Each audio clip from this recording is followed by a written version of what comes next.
Welcome back to Navigating the Streams. I'm Mike DeLong, and I'm here to tell you about everything I watched in April. I watched a measly 8 movies last month, including all the Best Picture nominees of 2001, 2 movies in the theaters, and a rewatch from the late 2000s. As always, I'm giving you my reviews from least favorite to most favorite. Let me know what you think. I've got The Fall up first, and I gave it 3 stars. I remember really liking The Fall. It looks amazing, and that really sticks with you. But the rest of the movie just doesn't stand up to what you see on the screen. Lee Pace plays Roy Walker, a stuntman in 1920s Hollywood who has been paralyzed in an on-the-set accident. He's depressed and he tells a story to a little girl, Alexandria, from another ward in the hospital in order to manipulate her. Much of what we see is Alexandria's imagination forming the story into something real. As I said, the best thing about this movie is the visual storytelling. The director, Tarsem Singh, has a style like no other. He created this story to travel around the world and film some of the most unique places, which overinflated the budget and guaranteed that it would not make its money back. This is basically the entire reason for the rating it's getting. Also, Katinka Untaru, the newcomer who plays Alexandria, is great. Everything else about the movie is just okay at best. The story isn't great, nor are the other performances. The fantasy portion of the story meanders around, which makes sense, I guess, since Roy is making it up as he goes, but if you're not invested, it doesn't work. Alexandria populates this fantasy with people from around the hospital, which may lead you to think there's something more to it, but there isn't. I was a bit disappointed in revisiting this movie. It just didn't live up to the memories I had of it. Next up is Moulin Rouge, and I gave it 3 stars. I've always had a problem with Moulin Rouge, but after watching it for the first time in 25 years, I still have a problem with it. Ewan McGregor plays Christian, a naive romantic with hopes of becoming a writer or poet. He falls in love with Satine, played wonderfully by Nicole Kidman, a courtesan at the Moulin Rouge, but she has been purchased by the Duke, who is funding the refurbishment of the Moulin Rouge into a proper theater. Let's start with the good things. Like I said, Kidman is great, she's funny, sings well, and is just beautiful.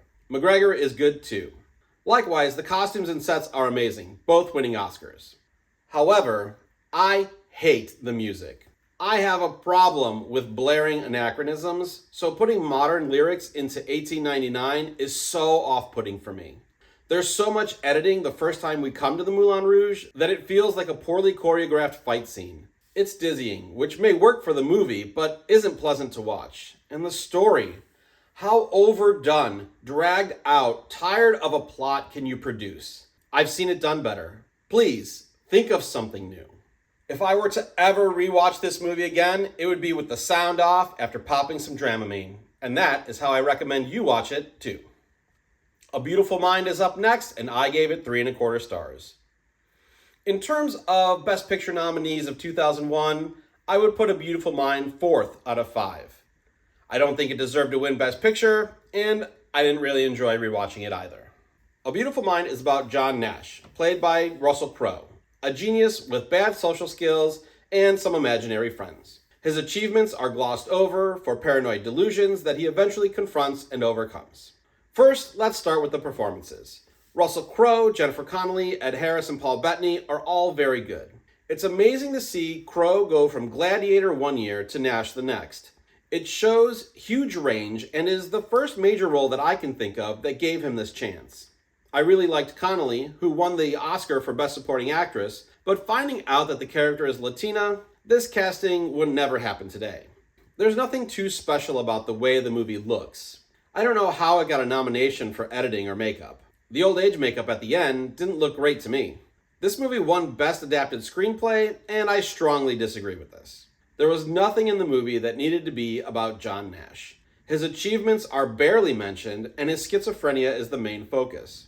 They could have made this movie, changed the name, and some details, and it would have been a much better film that avoided the controversy that comes with Nash. Overall, I found it to be melodramatic.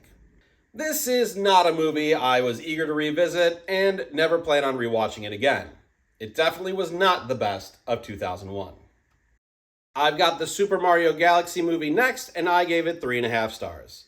I was a huge fan of the original Mario movie, and I wasn't expecting Galaxy to be as good. I was right, but it's still very enjoyable. Princess Rosalina is kidnapped by Bowser Jr. because he wants to use her power to save his dad. Princess Peach finds out and leaves the Mushroom Kingdom to rescue her. Mario and Luigi stay to run the kingdom but follow soon after, and everyone is on an adventure full of nostalgia. Most everything is on par with the original concerning the voice acting, animation, and nostalgia. The story, however, suffers. Rosalina is sidelined for nearly the entire movie. She's a powerful princess and has nothing to do. Also, what they do with Bowser sucks. The first half or more, he tells Mario how he's working on his demons and trying to be a good, turtle dragon? But spoilers, that's not the way the movie ends. It's at the drop of a hat with little reasoning. It's frustrating and bad storytelling. Some of the Easter eggs were a little forced, but still, I loved a bunch of it, especially the music. Super Mario Galaxy was fun. I enjoyed watching it, and I look forward to seeing it again, but I just wish the story were better. Please like this video and subscribe for future reviews and to find out what's coming to a streaming service near you. Up next is Gosford Park, and I gave it 3 3/4 stars. Gosford Park is a beautiful, well-acted movie, but at 2 hours and 17 minutes, it's too long. And being a Robert Altman movie, there's about 25 more people than necessary. Gosford Park is about a hunting party where aristocrats come to stay at a manor, bringing their servants in tow. We meet every guest and every servant in the house, and they're all given something to do. When the host of the weekend is murdered, one servant will figure it all out while the detective bumbles along. Okay, let's start with the good. The production and costume design are wonderful. The location is amazing and everyone is dressed well. The acting is very good, earning Best Supporting Actress nominations for Maggie Smith and Helen Mirren, plus a ton of that guy actors and actresses who give good performances. That being said, the movie is too long. The murder doesn't happen until the last 45 minutes of the movie. The first 45 minutes are so confusing where you don't know who belongs to whom and what any of the relationships are upstairs. Eventually, that all gets cleared up when we begin to focus on fewer characters, which makes the movie so much more enjoyable. I really did enjoy the last 2/3 of this movie. I really like Kelly MacDonald, who's in Trainspotting and the voice of Merida in Brave. Also, Stephen Fry was great as the detective. If you can get through the first part of this movie, you'll probably enjoy it. Just know what you're getting into ahead of time. Project Hail Mary is next, and I gave it 4.5 stars. Hot take, Project Hail Mary is great. I love the book, and I loved the movie. Ryan Gosling plays Dr. Grace, a former microbiologist, current junior high science teacher, on a one-way trip to another star to save Earth from a space microbe that's consuming the sun's energy. Due to the induced coma he was in, he has some amnesia. He meets up with a rock creature from another solar system experiencing the same problem.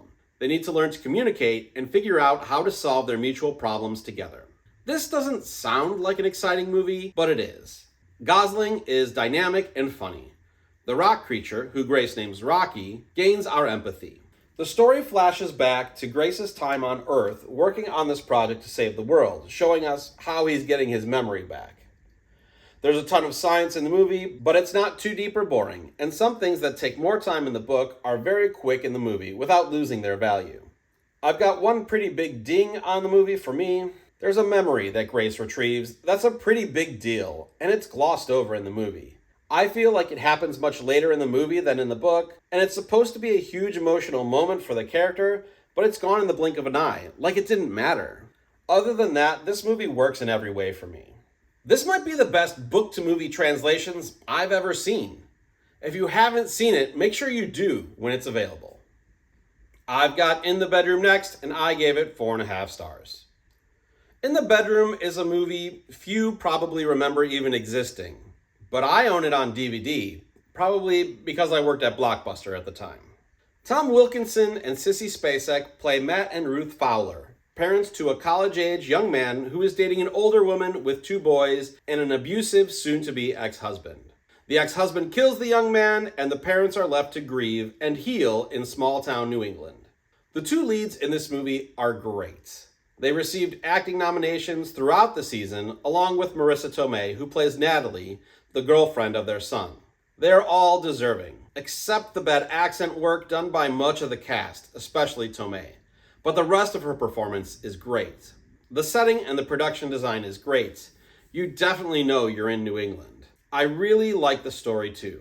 There's foreshadowing without smacking you in the face with it. You really feel the differences in the grieving process and the conflict it produces. It really reminded me of one of my favorite movies from 2024 that I reviewed about a year ago, Ghostlight.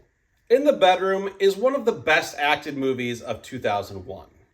So if you don't mind sad dramas, it's worth watching or catching up with again. And finally, I've got Lord of the Rings, The Fellowship of the Ring, which I gave 5 stars. I rewatched Fellowship of the Ring, Extended Edition, for the first time in several years. I actually think I've reread the books twice since the last time I've seen this movie. I watched it with a smile on my face the entire time. Fellowship is about the finding of the One Ring, the formation of the Fellowship when deciding the fate of the ring, and the crumbling of said fellowship. So that leaves a lot out, but I'm not going to go through the entire story. There's hardly any flaws in this movie, and it mostly holds up 25 years later. The acting is great, especially Elijah Wood, Ian McKellen, and Viggo Mortensen. New Zealand is beautiful. The story and the changes Peter Jackson made to the story are great. There is an occasional problem with the CGI, but it's easy to overlook and doesn't take away from the viewing experience. It's actually amazing it looks as good as it does. I really should watch this trilogy more often. This particular entry is definitely the best movie of 2001 and deserves the hardware to show for it. That'll do it for this review video. What did you think of the Best Picture nominees of 2001? Do Moulin Rouge and A Beautiful Mind hold up for you? Let me know in the comments. If reviews aren't your thing, come back to find out what's coming to streaming services in June. Thanks, and I'll see you again soon.